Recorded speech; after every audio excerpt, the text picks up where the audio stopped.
বিসমিল্লাহির রহমানির রহিম। প্রিয় সহকর্মীবৃন্দ, আসসালামু আলাইকুম। আজ দীর্ঘ 6 বৎসর পর আপনারা আবার একসাথে ফ্যাসিস্ট মুক্ত বাংলাদেশে একত্রিত হতে পেরেছেন। সেজন্য আল্লাহর কাছে হাজার শুকরিয়া আদায় করছি। দীর্ঘ ফ্যাসিবাদী বিরোধী সংগ্রামে যারা শহীদ হয়েছেন এবং সম্প্রতি জুলাই আগস্টের ফ্যাসিবাদী শাসকদের নির্মম ভয়াবহ দমন নীতির কারণে গণহত্যায় যারা শহীদ হয়েছেন তাদের প্রতি আমি শ্রদ্ধা জানাচ্ছি। যারা আহত হয়েছেন তাদের প্রতি জানাচ্ছি আন্তরিক সমবেদনা।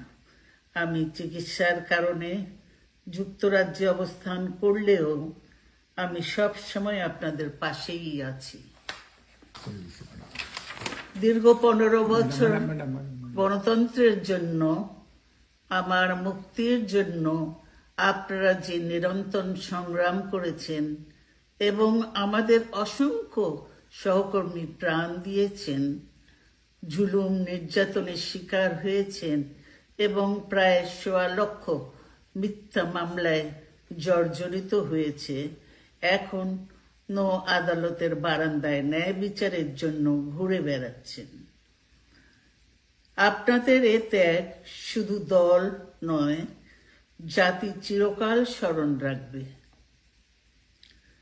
দেশ আজ এক সংকটময় সময় অতিক্রম করছে। আপনাদের এবং ছাত্রদের সমন্বিত আন্দোলনের ফলে ফ্যাসিস্ট শাসকেরা বিদায় নিয়েছে। একটা অন্তর্বর্তীকালীন সরকার গঠিত হয়েছে। তাদের কাছে জনগণের প্রত্যাশা, রাষ্ট্র মেরামতের ন্যূনতম সংস্কার দ্রুত সম্পন্ন করে গণতান্ত্রিক ব্যবস্থায় ফিরে যাওয়ার জন্য সকলের কাছে গ্রহণযোগ্য একটি নির্বাচন অনুষ্ঠান সম্পন্ন করা। আমার অবর্তমানে দলের ভারপ্রাপ্ত চেয়ারম্যান, সিনিয়র নেতৃবৃন্দ এবং আপনাদের সকলকে সাথে সঙ্গে নিয়ে নিরন্তর কাজ করে দলকে সুসংহত করেছেন। আমি আপনাদের ধন্যবাদ জানাচ্ছি। আমি বিশ্বাস করি আপনারা শহীদ প্রেসিডেন্ট জিয়াউর রহমানের আদর্শে আরো উজ্জীবিত হয়ে আগামী নির্বাচনে সাফল্যের জন্য ঐক্যবদ্ধভাবে কাজ করবেন। এমন কোনো কাজ করবেন না যাতে আপনাদের এত দিনকার সংগ্রাম, আত্মত্যাগ বিফলে যায়। আমাদের সব সময় শহীদ প্রেসিডেন্ট জিয়াউর রহমানের সেই উক্তি মনে রাখা দরকার, ব্যক্তির চেয়ে দল বড়, দলের চেয়ে দেশ। বাংলাদেশের সর্বস্তরের মানুষ, বিশেষ করে তরুণ সমাজ আজ এক ইতিবাচক গণতান্ত্রিক পরিবর্তনের জন্য উন্মুখ হয়ে আছে। ক্ষুদ্র ক্ষুদ্র সংকীর্ণতা ভুলে দেশ ও জাতির বৃহত্তর স্বার্থে আমাদের কাজ করতে হবে। এখনো ফ্যাসিস্টদের দোসররা এবং বাংলাদেশের শত্রুরা গণ অভ্যুত্থানের মাধ্যমে প্রাপ্ত অর্জনকে নস্যাৎ করার জন্য গভীর চক্রান্তে লিপ্ত রয়েছে।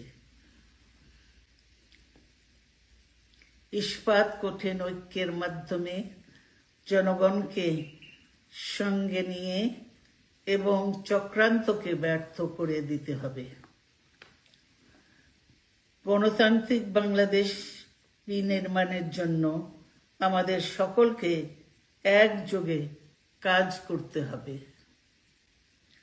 আসুন আমরা আগামী দিনগুলোতে শহীদ জিয়াউর রহমানের স্বপ্নের আধুনিক, সমৃদ্ধ ও গণতান্ত্রিক বাংলাদেশ বিনির্মাণের জন্য আমাদের সর্বশক্তি নিয়োগ করি এবং এত ত্যাগের বিনিময়ে প্রাপ্ত এই অর্জনকে সুসংগত এবং ঐক্যকে আরো বেগবান করি। আমি যুক্তরাজ্য থেকে অসুস্থ অবস্থায় আপনাদের আহ্বান জানাতে চাই, আসুন জনগণকে সম্পৃক্ত করে বাংলাদেশ জাতীয়তাবাদী দলকে পূর্বের ন্যায় আন্দোলন, সংগ্রাম ও রাষ্ট্র পরিচালনায় নেতৃত্ব প্রদানে আরো ঐক্যবদ্ধ এবং সুসংগতভাবে গড়ে তুলি।